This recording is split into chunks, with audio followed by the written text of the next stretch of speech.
Our next panel is ready to come on board. Amazing. And if you ever wondered how to get an agent, well, you're about to get your answer. So we have with us Chi Anyunwoo, the founder of Chi Talent Management. We have Tiana Johnson.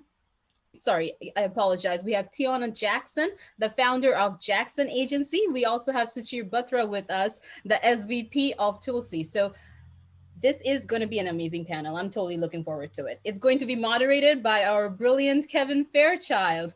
Kevin is the founder of Kevin Fairchild Creative, and Kevin is also a very talented photographer and podcaster. Off to you, Kevin. Hi everyone. Thank you so much for joining us. I'm looking very much looking forward to this great conversation about agents, managers, and how to get representation. I think it's a really important topic for people to understand. No matter where you are in your career in the industry, it's often a question that comes up saying, how do I take my career to the next level by getting some sort of representation? So I think what I'd like to do here in the beginning is just to get to know each of you a little bit better. And so if I could just kind of go around and have you sort of give us the elevator pitch of what you do, what your agency is, the types of projects you represent, and things like that. And Tijuana, if we could start with you, tell us about the Jackson Agency.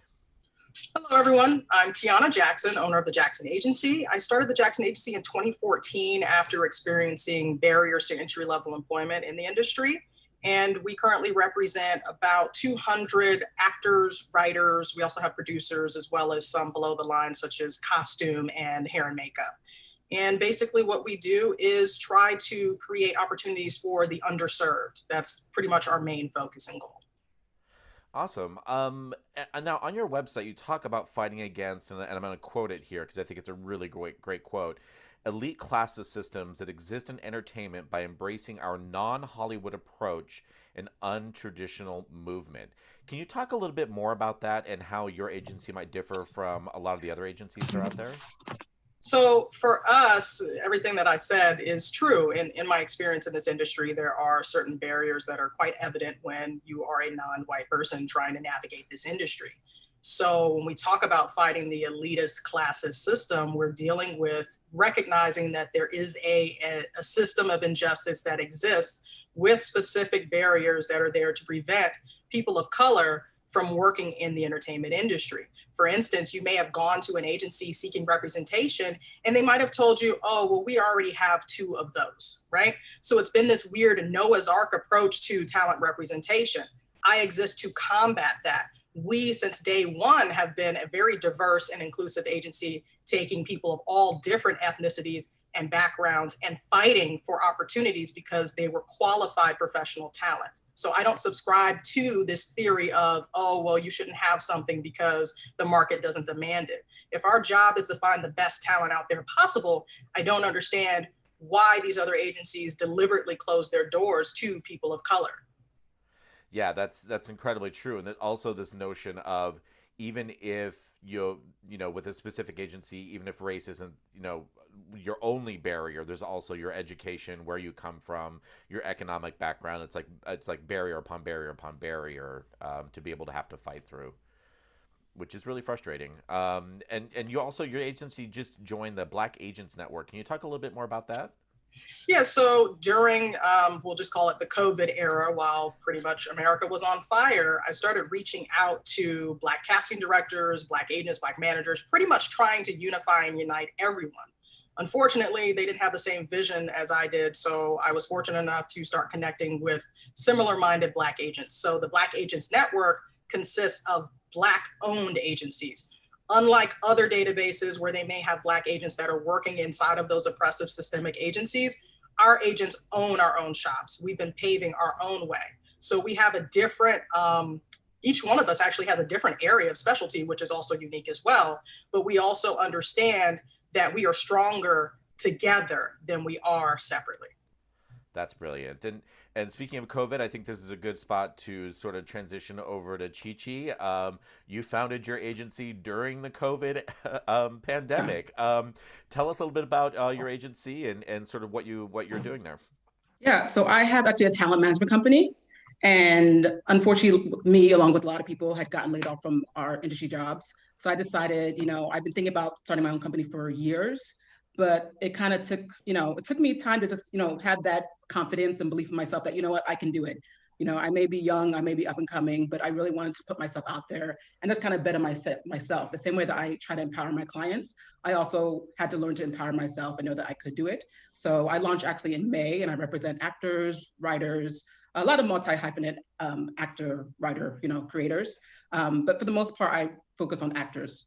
And I also work with Now Africa Festival as well. It's basically creating a home for writers from the African diaspora. And I wanted to make sure that we could, have different representations of Africa in the media. Because sometimes when you go see a play, when you go see a television show, a film, it's kind of this caricature version of what Africa is. And I wanted to create and foster that home so people knew that there was so much diversity within the continent. Oh, that's awesome. Yeah. And I've heard you talk a lot about just sort of as a manager, nurturing and developing aspiring talent. Can you talk a little bit more about that and what that looks like for you? Yeah, I work with a lot of people who are more in the early end of their careers. I do have a few performers that are 40 plus, but people who are looking to get more exposure in television and film. But for the most part, I just love it. I love to kind of be part of that process. I love it when you actually get a chance to be part of people's career from the beginning. And also, when you see someone actually realize their dream, it's just something that's very rewarding to me, and to kind of be with someone through the beginning and see how their career goes. It's something that's really always been close to me. Yeah, it's fantastic, and Yeah. and actually, so can you and Tawana, if you want to jump in here too, so describe briefly the difference between a manager and an agent, because I know some people sort of use them interchangeably, but they're not the same thing, right? Yeah, I feel like with managers, for the most part, we're more, I think we develop our clients a little bit more. We like to work with people who are more in the beginning of their careers, or, if there's someone who, let's say, comes from theater, I help, make sure that they're ready to, go out for television film auditions. I'm looking at hundreds of headshots, helping them pick their headshots, helping them go over the reel. And, I'm more, just doing the more of above and beyond things. There are certain agencies, if you're with a bigger agency, they may not necessarily have time to look through headshots or give you feedback on your reels. So I think with certain managers, we're just there to kind of do more hand-holding, I would say. And then if I do work with agents for the most part will take the lead in terms of like negotiations and stuff, and they focus more so on auditions. But I'm more the advising and guiding and development aspect, I would say. Yeah, and adding to that, I think it also depends on where you are in terms of your region, because there's certain things that I start to see in these other regions. So for us, we operate in every major market. So I have a local hire roster in every region. And so for instance, in Los Angeles, the manager now has taken on the position of being the like second or third agent in that regard, to where they're out here procuring employment and doing some of the things that traditionally managers didn't do. And so you also have levels to certain things in terms of who does what. And so sometimes when you're a beginner, you'll have that developmental hands-on manager, or you might have that developmental hands-on agent. And then as you start to sort of level up, then you'll go up and you might have somebody that really, that agent just submits you for shows. They contact you when you receive an audition or there's an avail or something along those lines. And that manager may be handling your actual personal private schedule, coordinating travel, coordinating interviews. So there's different levels to it as you, as the artist or performer, level up in your career. Traditionally, the way I describe an agent is I'm the realtor and you as talent are the house. I basically can tell you, hey, you might want to fix a few things in the front yard, and I'm going to go ahead and list you online and see if there's any interest. And so, Sushil, let's switch to you. So you've been kind of on all sides of this, right? You've been an agent, you've been a manager, you've been an attorney. Can you talk about sort of what you guys are doing and what's happening with your firm? Sure. So Tulsi is a Mumbai-based management company / agency focusing on writers, directors, and production companies. It's primarily a lit-based representation firm. In India, there's, the term agent and manager are used interchangeably. Whereas in the US, as we all know, and as we've been talking about, there is a distinction. Well, there's a theoretical distinction, I suppose. In practice, often it's not the case, but we are a management company. Lit management companies can also, lit managers can also be producers on their clients' projects if they're helping shepherd those projects along from a development standpoint. My role here at Tulsi is heading all sorts of international initiatives. So one, on behalf of the firm itself, two, on behalf of its clients, the vast majority of whom are in India, and three, also representing clients from here for opportunities in India and other parts of Asia, and actually four, developing a local client base here. The definition of talent, I think, as we know in the U.S., I think is broader than it is in other places. Whether it's, you could be a writer, actor, director, showrunner, producer, culinary expert, psychologist, doctor, whatever the case might be. And so we are developing a local client base here as well. It's a matter of bandwidth, and so we're being very selective about who we represent. And I'm wondering if you could take a second to talk about how your work. I mean, I think everyone in this conversation is dealing in levels of global markets in terms of getting their talent out there. You're really specifically kind of like honed in on that area. So if you could talk a little bit about working on a global platform, a global stage. Sure. I mean, I think a lot of it has to do certainly with the foray of the streamers into different parts of the world. In India, Amazon and Netflix and Disney Plus Hotstar are the dominant streamers. But what we're finding is, because of those streamers, the content is becoming so fragmented and segmented. There's something for everyone. So in India, for example, people think of Bollywood and the 3-hour song and dance movie, but not everyone wants to watch that anymore. You have these up and coming, very talented writers and directors who want to pursue their passion, who don't want to go into the traditional fields of being a doctor, a lawyer, or engineer. I mean, I'm a lawyer by training. I sort of follow that path. But you have these people who are being exposed to global content, features, series, etc. They're being inspired by Dark from Germany or Money Heist from Spain, or horror movies from Asia. And so they are creating content. They are writing about things that are based on their own lives, that reflect what is the current generation is going through. And so it's great to have the streamers there. At the same time, most of our colleagues, my colleagues, are in India, and we're dealing with people all over the world. And so what we're finding now is we're taking our collective networks, our collective relationships, and leveraging them in ways that we didn't anticipate. And, I mentioned this to you yesterday, Kevin. We're working right now on taking a Russian scripted format into Latin America. It has nothing to do with India. We're taking a format from Australia into Japan. Nothing to do with India. And so the lines, the borders are certainly being blurred as it relates to content. And it's interesting. I'm finding, formats, typically comedy has been one that hasn't traveled very well. Comedy can be very cultural specific.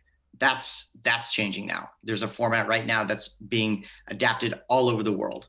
And so, good content is good content. It doesn't matter what language it's in. My 13-year-old son is just binging on Netflix shows from Spain and from Latin America, and he's just enjoying it. He's reading the subtitles, but it's not a barrier anymore. Yeah, so thank you so much for describing what you all do. I think it's amazing seeing all of you supporting such great talent and trying to bring about changes in the industry. Let's sort of take a step back though and talk about kind of like a foundational question, and I'll kind of go to each of you on this. But Chi-Chi, I'm going to start with you. At what point in someone's career should they be thinking about getting representation? I definitely think it's a time when you feel like you're ready and that you have something to market and something to pitch. Because I think sometimes, at least when actors are reaching out to me, they're reaching out to me sometimes in the early, the early stages of their career, but they don't have much of a resume. So really making sure that you build that experience first, and then make sure that you're ready to, be in the market and have someone who can represent something. Because sometimes if I have someone who's new, I always tell them work on getting a reel first, because I'm not going to have anything to pitch to cast directors if I don't have a reel to show them. So I would say timing is definitely something that's really important. And also it's important to also make sure you're kind of researching what a manager or what an agent does. Because sometimes I think people will try to work with me because they're saying that their agent isn't getting enough auditions, but it's really about like, well, why isn't your agent getting you auditions? Is there anything that we need to fix in terms of your headshot? Do we need to fix your reel? So it's really making sure that it's also the right time to have people on your team. And Tiana, how about you? Yeah, it's the same thing. At the end of the day, everything boils down to what I call headshots, resume, training, and reel. So you have to have these certain elements in place in order for any person to be effective with trying to get you opportunities, at least from an acting standpoint. If we want to talk about the literary side, that's a whole nother thing. But if you don't have a demo reel, that means we can't see or hear you, meaning we don't know what you look like on camera. We don't know whether or not you have an accent, and we don't know whether or not you're really the right fit for some of these roles that we're trying to submit you for. So having a demo reel is very, very important, and it's just as important as having a halfway decent headshot. For some reason, that seems to be neglected. We have this thing where we decide we want to be actors, and then we just rush and say, well, I need an agent because I'm an actor and I want to be on TV. But you've neglected really building that foundation, meaning where have you trained? Do you have solid improv? If you're telling me you want to do comedy, where have you trained for comedy? Where's your comedic reel? You know, let me see your comedic timing. And so there's all these things that go into the technical aspects of you guys holding yourselves out as professionals. And let's talk about the other professions for a second, because I think, you know, talking to producers, I was really astonished at how many producers have agents and managers. And you sort of think to yourself, like, why would a producer need an agent? Like, that just doesn't quite make sense. So Shir, if you want to talk about that just for a second, Sure. like, sort of representing like projects and everything else. Yeah, I mean, look, I grew up in the big agency system. I started in the mailroom at WMA, William Morris Agency, before it was William Morris Endeavor. And the reason I did that was, I got all sorts of advice, and it was really the best place to start because it's at the intersection of buyers and sellers and information sharing. And the entertainment business is about two big things. Your currency are your relationships and the information that you have. And working at a big agency, I saw the amount of information that was coming through our doors. Knowing what the studios are looking for, knowing what creators are out there. People are really on the ground, pounding the pavement, identifying new talent. And so for a producer to have an agent makes sense because the agents can identify material to share with producers. So it definitely makes sense to do so. Now, of course, if you're an extremely successful producer, material is going to come your way. But certainly agents big agencies have the benefit of being able to share material, identify potential financing options, how to get projects made. There are a lot of cons. There are a lot of things going on with the big agencies right now as well. The WGA, not the least among them. But a producer having an agent to help put projects together makes sense. So I'm a talented person, whether I'm an actor, a writer, a director, a producer, and I think I've gotten to that point where I'm ready to start seeking out representation.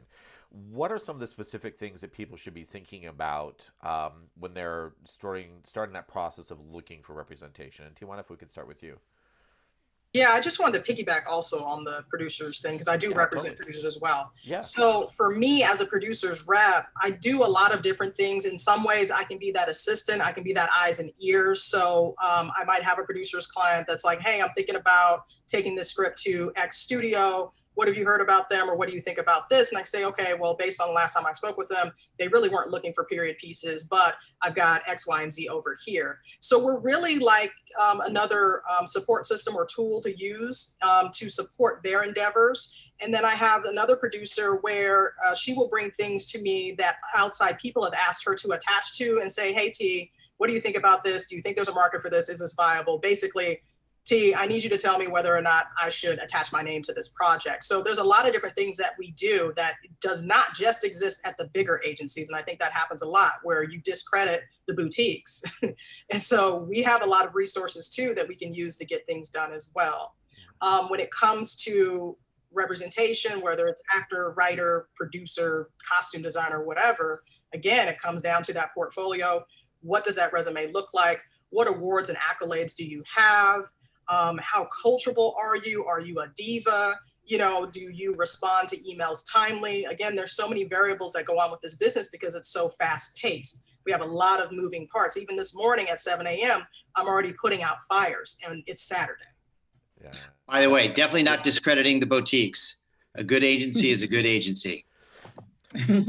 There's no weekends in this industry, and I think that that's something that people, when they see the glitz and glam of Hollywood, and they think to themselves, "Oh, this is easy," and it's not. It's definitely not easy. There's, vacation. What is this? What is this thing? Vacation? I don't understand. Chi-Chi, do you have anything to add? Yeah, well, I just feel like it might be important for people to specifically look for what they're, what they need as an artist, because sometimes I'll have people reach out to me and ask me, do you represent voiceover actors or do you represent primarily commercial actors? And, I always advise looking on the website, subscribing to IMDb Pro, and really getting a feel of like what each company, has to offer. And, because sometimes I feel like if you're blindly submitting, you may be, just kind of wasting your time. You got to make sure that you're at the right place. If you want to focus on camera work, television, film, work at an agency that primarily will get you into those doors. Or if you want to do theater, there's certain agencies that are also really strong with theater. So I do think it's important to have that knowledge and be specific in terms of what you're looking for. I just wanted to remind everyone who's watching, please we will get to a Q&A section here in a little bit. So please use the Q&A section in the feature to drop those questions in there. So we will get to them here in just a couple of minutes. But before we get there, I want to ask you all one very specific thing about what I should be asking a potential agent or manager. One crucial question, what would it be? And Chi-Chi, let's go back to you and start there. I would say with me, in terms of, I like it when people ask me in terms of my history and also like what's my track record as well. Because I also, at the end of the day, it's really about, producing results. Like if I'm at a company that doesn't really have anyone that's working on television and film, doesn't really have a lot of people who are working, that's something that's definitely going to be bottled. If you are someone who's just like, that you're having trouble getting in the door, it's really important to figure out like, well, what's your track record, what's your history, who are people that you worked with before, what have you done for your clients? So I'm okay with that. Some people aren't too, friendly with that type of question, but I like when people, try to find out my history and what I've done before in the past. Yeah. Let's go, Tiana, let's go to you. Yeah, so for me, one of my favorite questions is how do you like to communicate? And I of the years I've been doing this, I've tried a lot of different styles when doing new client interviews. And that is one of my favorite questions because it lets me know that talent actually wants to build a relationship with me, that they're not just using me to get what they want. They want to actually know, hey, if I'm thinking about going out for this project, or hey, can you take a look at this tape before I send it in? Or hey, I'm having a little bit of a problem back home with my family. I need to book out and leave. So for me personally, I enjoy it when talent says, what's your primary form of communication? Because that lets me know that they're interested in maintaining good dialect and dialogue with me. And Sashir. Sorry, I missed that last part there. Just basically just like what the question is sort of what do you want people to be asking you as they're looking for an agent, or what should people be asking their potential agents, managers? Yeah, I mean, I think, being very proactive, not just wanting to sit by the phone and wait for us to call them. For on the lit side, we want people who are constantly writing, coming up with ideas, treatments, things like that, thinking about books that they want to perhaps option, constantly seeing what's in the marketplace. Is there a format out there that maybe they can adapt? Being very proactive in that regard. Now that's on the lit side. I think, there's certain talent out here who are representing, again, I think I mentioned like a psychologist, for instance, an expert. So we want someone who's constantly, active, doing interviews on television, perhaps being active on social media, really being their own promoter and marketer, if you will, because you can't just wait for the phone to ring. You can't just wait for a production company to come and say, hey, we want you for a show we're putting together. So we want people who are being very proactive. Got it. So I know that there are a lot of myths about managers and agents out there that kind of float around the industry, and certain, let's say, depictions even within the industry of what it is that you all do. If you could pick one of those myths to sort of, let's just dispel it today, let's just let it to rest, what would that be? And Chi-Chi, let's start with you. Hey, I think one of the myths might be that I guess we're going to be doing all the work, the legwork for you. I do, talk to my clients. It's really about me helping to advise and guide you. I'm not here to tell you what to do. As managers, I only get 10%. So the other 90% of the work needs to be on you. You have to make sure that you're also marketing yourself, making those same connections, making sure your reel's up to date, your resume, and doing that work. Because I think sometimes people sign with a manager or sign with an agent and think that we're just gonna make your dreams come true and get you those auditions, but it's really about the work that you put in and the time that you invest as well. If I pay you 12, will you do my social media? We'll work on that. I appreciate that. 12, let's go to you. One of the biggest myths we get a lot, but it's about thinking that you need to be union in order to work in the industry. Interesting. Okay, that's a good one. Do you want to expand on that anymore, or are you happy there? I mean, it's a non-union market, and so I often caution people about being too eager to join the union because they're not thinking about the initiation fee, right? And then you're not thinking about the quarterly dues. There's money that's going to come out of your pocket whether you're working or not. And so I think that for me, I advise anyone to try to stay non-union as long as possible because you're cutting down 2/3 of your job opportunities. Yeah, and it also seems like too a lot of the unions. I mean, this is obviously a totally separate conversation, but they're picking up on that, and so they're starting to be slightly more flexible in allowing their members to work on non-union projects. But I totally caution. They may not be coming after you about it right now, but they're definitely paying attention, and we'll just leave it at that. We'll leave it at that. That's a good place to leave it because that's a whole other ball of wax. Sushir, how about you?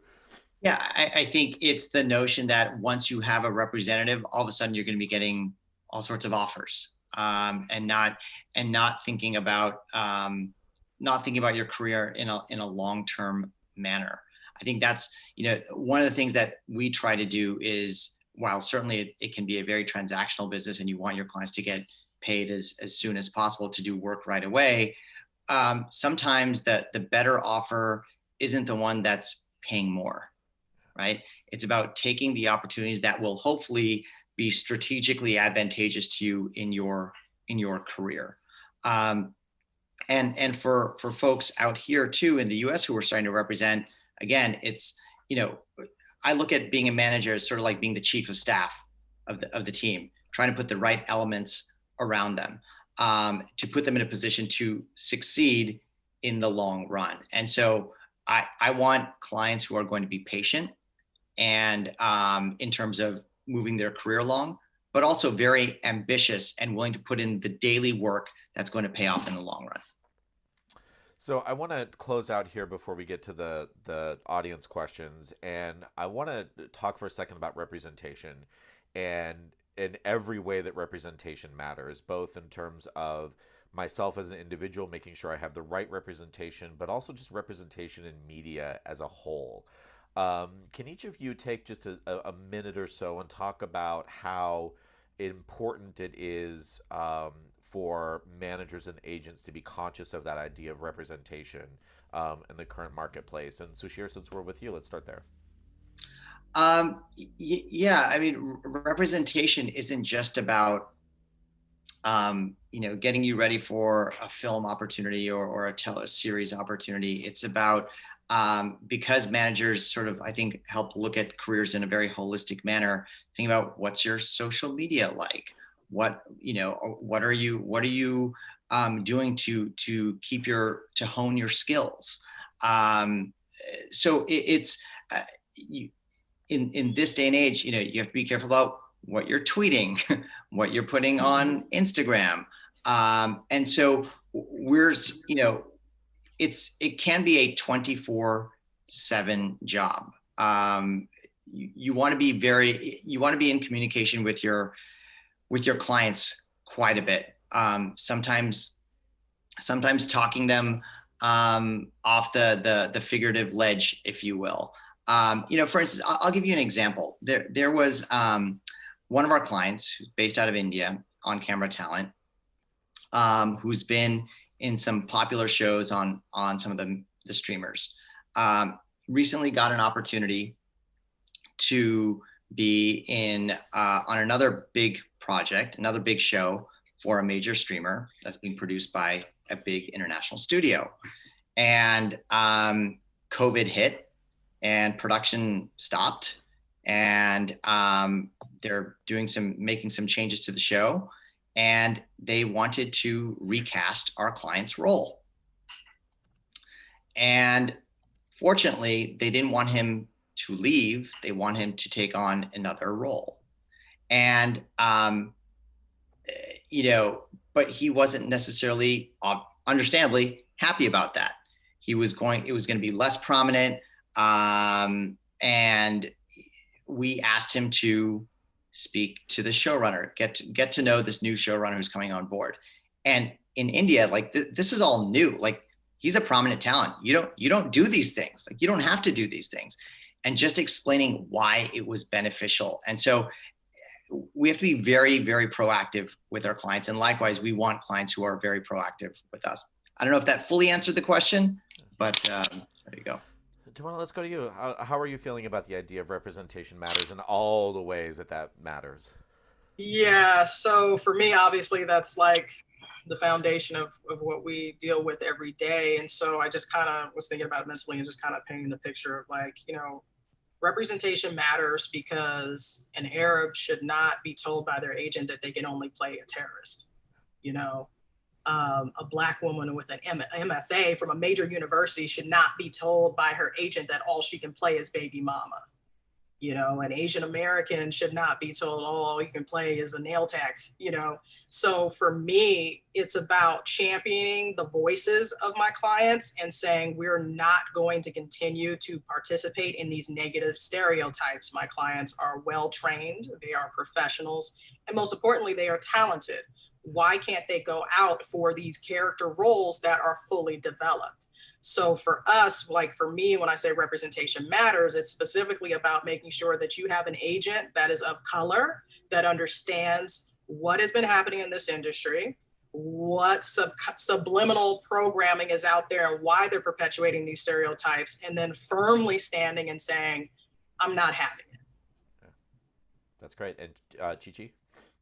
Yeah, I also think about people that I like to collaborate with and also bring onto the team with some of my clients. I have a client who's a writer and an actress, and we were looking at publicists. So I made a point to primarily focus on Black publicists, because I do think that it's also important to also be that change and make sure whoever you're collaborating with is either of color or has that same background as your artist. Even with lawyers too. A few of my clients will reach out to me looking for African-American lawyers. So I also need to make sure I have a Rolodex of people that my clients can relate to and on a basic human level that they feel that they can also connect with.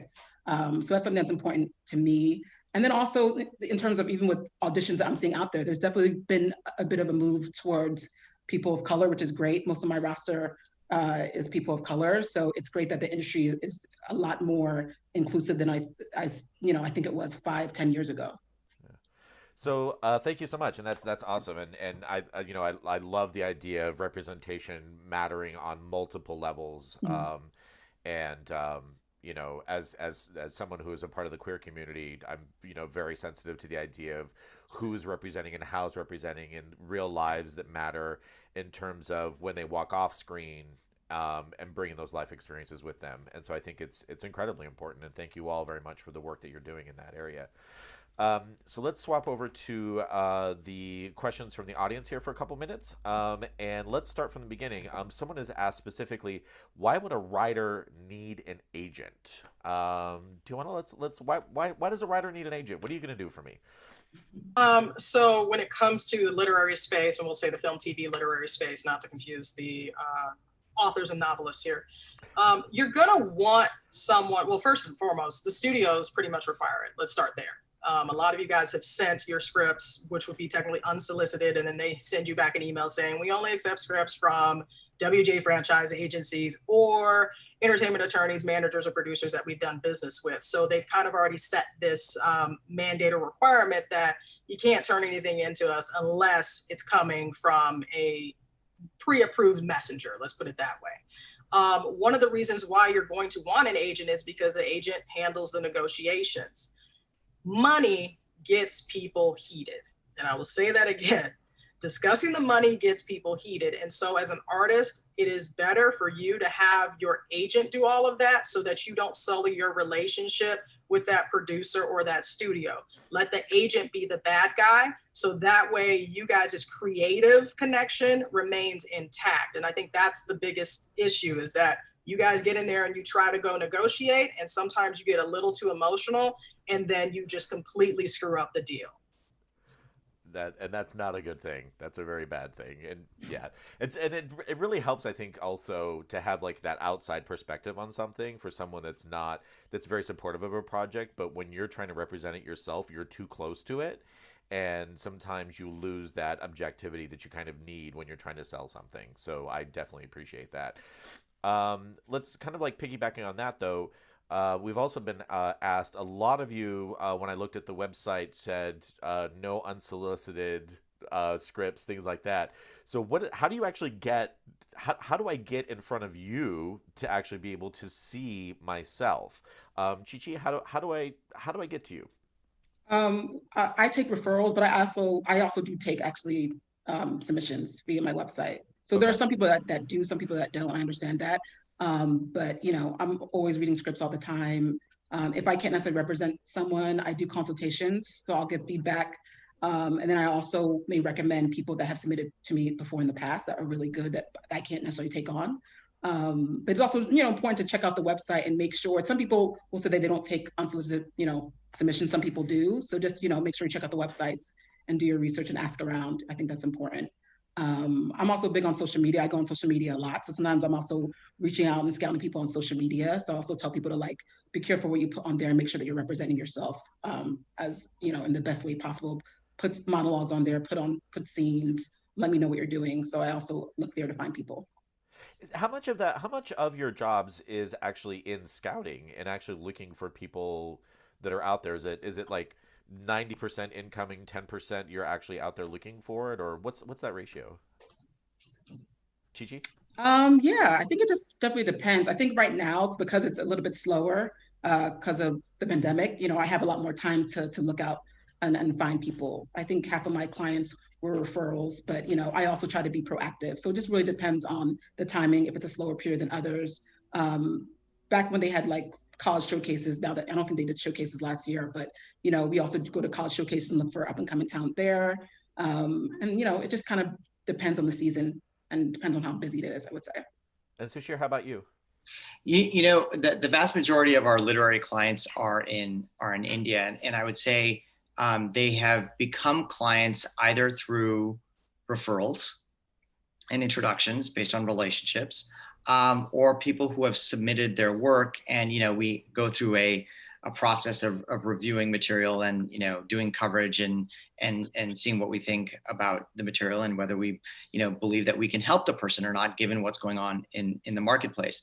I would say out here in LA, anyone who I've decided to represent has been through introductions, through referrals. And then, we'll meet people and decide whether we want to work with them or not. And Tiana, about the same with you? Yeah, I would say your number of like 90% coming in. The majority of the submissions that we get, because I too also have the submissions forms for the various areas of representation on our website. And then we have clearly defined rules of here is what you need to provide to us because this is what we're going to review. So the biggest issue is when they ignore that and then paste the URL to something that we didn't ask for, right? And so they're, well, I didn't hear back from you. Well, you didn't give us what we asked for. But for me, because I'm the face of the agency, I'm very vocal and very active on social media and press and stuff like that. So a lot of people just catch wind of that and then they come and submit or will email or call or etc. So my outreach isn't as much as it used to be. At first, I was a scouting machine. I actually got in trouble for over scouting. They thought that I was running a scam because agents don't normally do that, but I was searching for these diamonds in the rough. Like I understood, what was going on. It's the same thing with the writers. When we found out that over 50% of the Black writers inside the WGA didn't have representation, it was vital that I became a franchise to be able to assist those efforts because it just didn't make any sense to me. You have a diversity and inclusion mandate, but over half of your people that it's supposed to serve still can't seem to find agents or managers. Something's wrong here. So for me, that was, that's why we kind of scaled back on going out, because once we put word out, people started coming in. Actually, I want to ask about that real quick because I think it's really important. Because there are a lot of people out there that are looking to take advantage of people who are trying to break into the industry. Can each of you very briefly talk about what to look for to try to spot a scam? Like, what are maybe the top two red flags for you that come to mind? Chi-Chi, let's start with you. I've heard of people that worked with managers that ask for money upfront in terms of to represent them. So anyone that will ask you for money or will say that, in order to work with me, you have to, put a down payment for my website or a down payment to be here. I definitely think that's definitely a red flag. But also, Google's a powerful thing. You'll find out a lot about someone by Googling them. So also like if you, come across a name that had some shady press, it's definitely something to look out for as well. Yeah. Okay. And Sushir, is there any red Yeah, flags I mean, for you? I think anyone who guarantees work for you or opportunities for you, I think that's also a red flag. It's certainly not guaranteed at all. But I think to Chi-Chi's point, anyone who's asking for money, who's not working on commission, that's definitely one you stay away from. Okay. And Tiana? Yeah, it's a little bit of the money. For me also, I'm a stickler for if you come to me and you say you have a manager and that manager wasn't the one who reached out to me, I'm questioning why you have that manager. If I look at your resume and your resume is improperly formatted and it has background on it, but you're telling me you have a manager, I'm kind of questioning what is that manager really doing? Is that manager writing your coattails? And the same thing happens at some of these competitions where you might place as a finalist in a competition and all of a sudden a manager comes running because they're like little vultures that want to hang out around these certain spaces. So for me, for anybody, I just tell you, always trust your gut. If it don't feel right, don't do it. Perfect. Thank you all so much for that. And last question goes to you, Sashir. We have a very specific question, but I think it's important. Yeah. What is the marketplace looking like right now for co-productions on indie features, 500K or less, between the U.S. and India? Yeah, I mean, look, I think this is going to be an answer you may not want to hear, but it depends. I mean, it depends on what the auspices are behind the project. I think that it's going to be very much based on who's involved with the project, creative, etc. Certainly, with the streamers out there, there's a lot more opportunity than there has been in the past. But Sean, if you want to chat about it more in detail, I can learn more about your project and we can chat about it. There you go. Making connections at the Bushwick Film Festival. Don't we love it? Thank you all so very much. It's been a tremendous conversation. Thank you again, everyone, so much for a great conversation. And I think that's a wrap on this one.